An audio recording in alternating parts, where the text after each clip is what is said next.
नमस्कार दोस्तों। तो आज हम आपको सुनाने वाले हैं मकर संक्रांति पर सुनी जाने वाली राई की कहानी। एक गांव में दो माँ बेटियां रहती थी। बेटी का नाम राई था जो कि बहुत ज्यादा सुंदर और सुशील थी और भगवान श्री कृष्ण की परम भक्त थी। एक बार भगवान श्री कृष्ण उसकी परीक्षा लेने के लिए डांसिया बेचने वाले बनकर आए और आवाज लगाने लगे। तभी राई माँ के पास जाती है और कहती है कि माँ मुझे डांसिया चाहिए।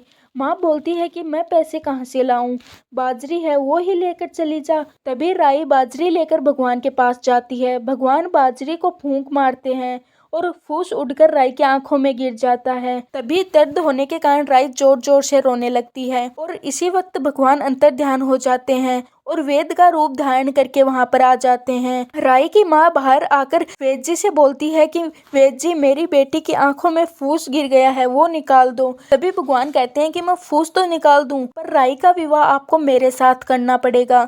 राई की माँ तैयार हो जाती है और इन दोनों की सगाई कर देती है। कार्तिक शुक्ला 11 के दिन इनका विवाह निश्चित होता है।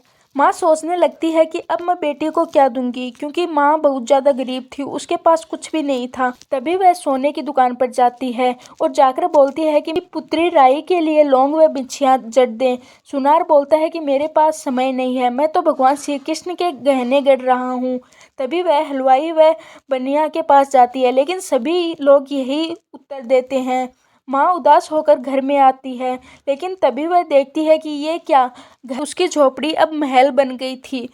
वह बहुत ज्यादा खुश होती है और बहुत ज्यादा ठाट बाट से राई के विवाह की तैयारियां करने लगती है। शादी का दिन आता है। भगवान बारात लेकर राई के घर पहुंचते हैं। माँ ने खूब ठाट बाट से राई का विवाह किया। उसके बाद भगवान श्री कृष्ण राई को अपने साथ लेकर द्वारका चले गए।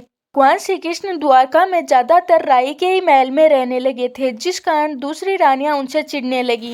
इस प्रकार सावन आया। सावन में राई पिहर गई थी।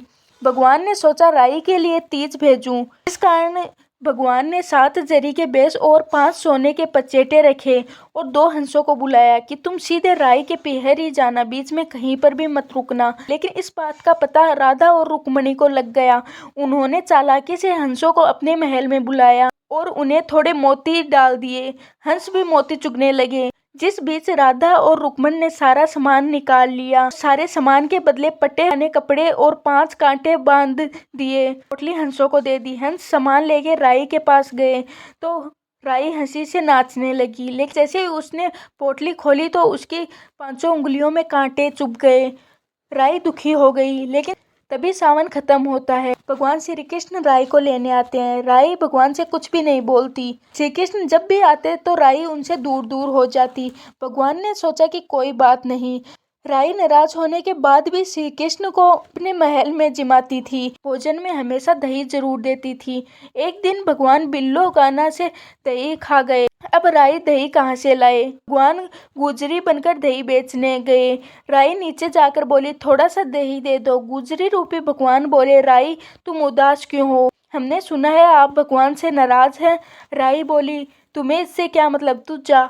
तो गुजरी रूपी भगवान बोले, हम सहेली जैसी हैं, तो मन की बात तो कहो, मैं किसी को नहीं कहूंगी। तभी राई गुजरी से सारी बात बताती है। सुनते ही भगवान को अचंभा हुआ और वे असली रूप में आ गए और बोले, ये कैसे हुआ, मैंने तो जरी के बेस व सोने की पटेले भेजे थे। भगवान ने हंसों को बुलाकर पूछा, तुम कहीं रुके तो नहीं थे। तभी हंस बोले, महाराज हमें क्षमा करें, हम राधा और रुक्मणी के महल में रुके थे और कहीं पर भी नहीं। भगवान ने राधा और रुक्मण को बुलाया और उनसे पूछा कि तुम दोनों ने ऐसा क्यों किया। तभी वो बोली, आप हमारे महल में नहीं आते, इसलिए हमने ऐसा किया। भगवान बोले, आप हमको प्रेम से बुलाते तो हम जरूर आते। भगवान बोले, कार्तिक का महीना मैं राई को दूंगा, 5 दिन पचित्या राधा रुक्मण को व 11 सत्याभामा को दूंगा। भगवान ने सबको मान दिया है। भगवान राधा रुक्मण राई को मान दिया, वैसा सबको देना। धरती को पूरी कर जो, पूरी का प्राण छोड़ो, भूल चूक माफ कीजिए। तो ये थी राई की कहानी। अगर आपको ये कहानी पसंद आई तो हमें कमेंट करके बताइए। अब हम मिलते हैं किसी और वीडियो के साथ।